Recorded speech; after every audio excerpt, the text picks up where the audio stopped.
Aujourd'hui, je trouve pour une vidéo un peu particulière et délicate parce que je vais parler du pied nu et surtout pourquoi je suis contre la pose du fer chez les chevaux. Alors, je vais paraître un petit peu, extrémiste pour certains. Certains me diront oui, mais certains chevaux ont besoin de fer. Oui, il faut pas faire de généralité, etc. Mais comme je dis, il faut de tout pour faire un monde. Et moi, il s'avère que je suis contre le ferrage du cheval. Après, chacun est libre de faire comme il veut. Moi, je vais juste parler des méfaits du fer et pourquoi je laisse ma jument pieds nus. Après, voilà, libre à vous de ferrer vos chevaux. Cela dit, je vous empêche pas, hein, loin de là. Je suis pas la voix de la raison, de la sagesse universelle. Alors sachez déjà que je ne suis pas professionnelle. Je me suis seulement documentée énormément auprès d'internet, auprès de personnes compétentes pour pouvoir faire ma vidéo et ne pas raconter de bêtises.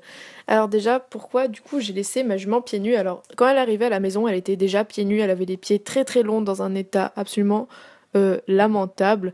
Et je me suis dit, vu qu'avec Soda, je m'étais déjà renseignée pour le pied nu, mais qu'à l'époque je n'osais pas le faire, je me suis dit que c'était la bonne raison pour laisser ma jument pieds nus et commencer donc à faire du parage physiologique naturel comme on dit.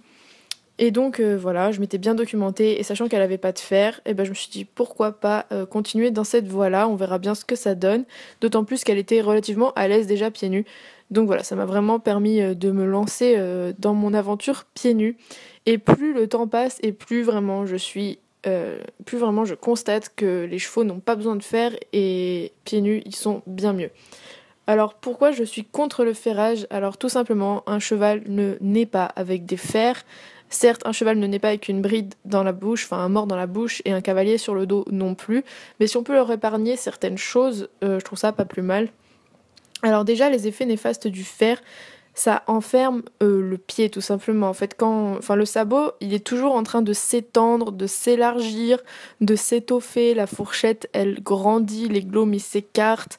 Enfin, c'est vivant, quoi. C'est un pied. Voilà. Le problème, c'est que la corne, elle pousse constamment et que quand on ferre le cheval et on le ferre tous les 2 mois, la corne, elle pousse pendant ce temps-là. Le problème, c'est que le pied ne peut pas s'étendre parce qu'on lui donne toujours la même forme avec le fer. Le maréchal va mettre un fer qui aura qui aura la forme du pied du cheval, mais le problème, c'est que le pied ne peut pas s'étendre puisque le cheval, aussitôt qu'on enlève le fer, on en met un autre. Donc en fait, voilà, le cheval, il garde constamment les mêmes pieds. Le pied ne peut pas évoluer.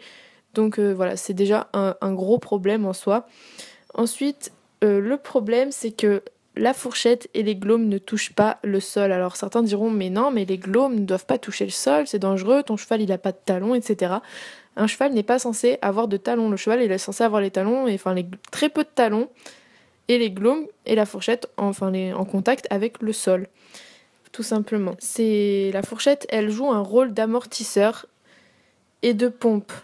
Donc avec le ferrage, elle ne peut pas toucher le sol. Et donc elle ne peut pas jouer son rôle de pompe et d'amortisseur dans le pied. Et par conséquent, ça fait une mauvaise circulation du sang. C'est pour ça qu'on dit qu'un cheval qui est ferré, quand il a le pied chaud, on dit qu'il a une infection. Parce que quand il y a une infection, forcément, il y a plus de sang qui vient dans le pied. Et c'est pour ça que le pied est chaud. Si vous voyez un cheval pieds nus et que vous lui touchez les sabots, vous verrez qu'il a les 4 sabots chauds. Et c'est totalement normal. C'est parce que le pied, il est vivant. Le pied, il s'est étoffé. Le pied, il évolue. La fourchette, elle pompe. La fourchette, elle joue son rôle d'amortisseur. Et le pied, il est en bonne santé. Et donc, le sang circule partout dans les os, dans la chair, dans la chair feuilletée, la chair veloutée, de partout. Le sang il circule et donc le pied est chaud et ça c'est un phénomène normal. Par contre un pied froid ce n'est pas normal, ça veut dire qu'il n'y a pas de sang. C'est un peu comme vous en hiver ou quand vous restez trop statique, vous avez les mains et les pieds froids parce qu'il n'y a pas assez de sang qui circule dedans et ce n'est pas normal. Donc là je vous mets une petite image, c'est une image thermographique. Alors en fait sur l'image vous pouvez voir qu'il y a un membre qui est rouge, donc ça c'est un pied qui est nu, donc c'est un pied qui est tout nu, et donc tout ce qui est rouge c'est du chaud, donc ça montre bien qu'il y a du sang partout, et les pieds ferrés c'est ce qui est bleu, donc ça montre que le sang ne circule pas, que donc il fait froid, donc c'est très néfaste pour le cheval. Ensuite le fait de ferrer ça répartit très très très mal les chocs, donc si le cheval marche sur de l'asphalte, du béton, les chocs, les vibrations qui vont être causées par le fer, et si vous voulez tester, vous prenez un vieux fer, vous le mettez sur une barre ou quoi, vous donnez un coup dessus, et ensuite vous touchez la barre, vous allez voir que ça vibre, et ça vibre très longtemps. Et quand le cheval il marche sur la route, c'est exactement la même chose. Le fer il va vibrer, ça va faire... Et en fait, au lieu d'être réparti convenablement comme si le cheval était pieds nus. La fourchette, elle va faire son rôle d'amortisseur et les vibrations vont être réparties de façon homogène et ne va pas faire mal aux pieds. Et ben là, les chocs avec le cheval qui est ferré, ça se répartit où? Dans les tendons et dans les os. Donc c'est extrêmement, extrêmement mauvais. Ça crée des tendinites et ça peut créer d'autres problèmes bien plus graves que ça.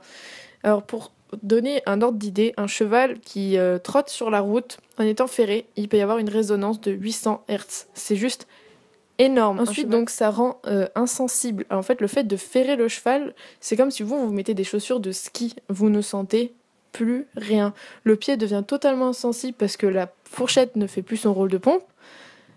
Les glaumes ne font plus leur rôle non plus. Et la circulation du sang est altérée. Donc forcément, le pied, c'est que... Je dis pas qu'il est mort parce qu'il est pas mort, mais c'est pas loin. Le pied ne sent plus rien. Donc forcément, le cheval, il fait quoi en balade? Il glisse, il va trébucher, il peut se tordre un pied, ça peut aller très loin, ça peut aller jusqu'à la fracture, c'est pour vous dire. Et le fait aussi que le cheval soit ferré et qu'il glisse, il va faire quoi? Le cheval, il va compenser en se retenant avec les muscles et les articulations. Donc à force, ça use énormément les articulations et les tendons. Voilà, si votre cheval, par exemple, il est sur la route et qu'il glisse, le cheval, il va compenser en se contractant. Donc déjà, ça crée des contractures de partout là où le cheval va compenser. Ça peut créer des problèmes et vous allez devoir appeler l'ostéo plus souvent. Et ensuite, le fer, ça stoppe la croissance du pied parce qu'on a tendance à croire qu'un cheval, on doit le ferrer très tôt. Donc en général, après le débourrage, vers 3 ans, et il y en a certains qui ferrent même encore plus tôt. C'est pour ça que les pur sang ont les pieds très très délicats parce qu'ils sont ferrés, hélas, vraiment encore plus tôt que 3 ans. Et le problème, c'est que le pied du cheval finit sa croissance vers 5-6 ans. Donc vous vous imaginez, c'est comme si on vous enferme vos pieds dans des chaussures pour enfants et que vos pieds continuent de grandir et qu'ils peuvent pas. Donc vous imaginez un peu le carnage du truc, quoi. Ensuite, les fers, ça provoque des accidents. Donc oui, vous avez des chevaux, on peut pas les mettre en troupeau parce que forcément s'ils ont des fers et qu'ils se tapent, ce n'est pas aussi anodin que des chevaux qui se battent en étant pieds nus. Un cheval qui tape un autre cheval en étant pieds nus, ça fera quoi? Tout au plus, ça fera un hématome, des éraflures. Mais un cheval qui est ferré, soit vous avez de la chance, ça tape un endroit qui est charnu et vous aurez un bel hématome. Soit ça tapera dans une partie osseuse, le canon, le genou, n'importe. Soit vous avez de la chance, vous avez pas grand chose. Soit le cheval il va être boiteux et il peut être boiteux à vie. Soit c'est la fracture et là vous êtes content, votre cheval vous devez le faire piquer. C'est aussi pour ça que le fer ça réduit beaucoup beaucoup l'espérance de vie du cheval parce qu'avec tous les problèmes que j'ai cités avant, ça les fait mourir précocement. Une étude a été prouvée que les chevaux qui sont ferrés meurent bien plus vite que les chevaux qui sont pieds nus pour tout ce que je viens de préciser avant. Et j'en profite aussi de dire que le fait de ferrer un cheval et de lui mettre des clous dans la corne, les clous ils sont pas stériles. Donc forcément on fait rentrer des bactéries et il y a plus matière aux abcès, à la pourriture, etc. Donc voilà pourquoi moi je laisse ma jument qui est pieds nus, au moins elle a une bonne sensibilité du pied, elle sait où elle pose ses pieds, ma jument je la sors en promenade. Elle pose ses pieds où elle veut quand je suis dans des grandes montées avec plein de caillasses. Elle y va sans problème. En descente, c'est pareil, elle ne glisse jamais. Elle sait exactement où elle pose les pieds parce qu'elle sent très bien le sol dessous, même si ses fourchettes ne sont pas encore très développées parce que forcément l'adaptation pieds nus et le fait que le sabot s'expanse, se développe, ça prend pas 2-3 mois, quoi, ça prend beaucoup plus de temps que ça. Et ma jument elle est déjà assez sensible pour savoir où mettre ses pieds. Elle a une bonne circulation du sang dans ses sabots. On n'entend rien quand elle marche sur le béton. Je n'alerte pas les chiens ou quoi que ce soit parce que comparé à un pied avec des fers, moi on m'entend pas sur la route. Et ma jument elle est souple, donc ça donne une certaine souplesse au cheval. Il se sent plus léger dans ses allures, donc moi je tends à dire que c'est tout positif pour le cheval. Voilà, moi je vous ai mis en garde contre tous les effets néfastes. Après, il y a certains effets qui sont bien pour le ferrage, c'est qu'on peut utiliser le cheval n'importe quand. On n'a pas la période d'adaptation où le cheval va boiter, parce que c'est normal, un cheval qui va passer pieds nus, il va être mal, sauf si vraiment il a de très bons pieds de base. Mais en général, le cheval va être mal pendant quelques mois, il va boiter, il va marcher sur des œufs, il va sortir des abcès, il va avoir toutes sortes de problèmes aux pieds et ça emmerde certaines personnes parce qu'ils vont pas pouvoir monter leur cheval pendant 1 mois, 2 mois, 3 mois, parfois plus. Moi, ma jument, ça fait 1 an qu'elle est pieds nus et après parage, des fois, elle a encore du mal à être bien dans ses pieds. Voilà, et bah tant pis, c'est 1 semaine de repos, 2 semaines de repos, on fait de la longe, on marche sur le béton. Et voilà, c'est tout un entretien, c'est tout un état d'esprit, mais au moins, le cheval, il retrouve de vraies sensations. Le pied, c'est un élément vraiment super important. C'est vraiment. Enfin, c'est parti du cheval. On dit pas de pied, pas de cheval, et c'est totalement vrai. Et le fait d'être pieds nus, ben, votre cheval, il peut pleinement se servir de ses sabots, de la fourchette, des glaumes, de tout. Voilà, tout dans le pied est super important. Et voilà, je pensais que c'était vraiment très très important que je vous en parle. Et je pense avoir fait le tour. Si vous avez encore des questions, n'hésitez pas à me les poser. Si je reçois beaucoup de questions encore, je pense que je ferai une vidéo pour répondre à nouveau aux questions que vous vous posez, même si je pense avoir pas mal fait le tour du sujet. Après, c'est un sujet tellement vaste et tellement difficile à expliquer que forcément j'ai dû oublier des choses. Mais moi, ça m'a fait plaisir d'en parler, donc j'espère que la vidéo vous aura plu. Je vous fais des gros bisous et à bientôt.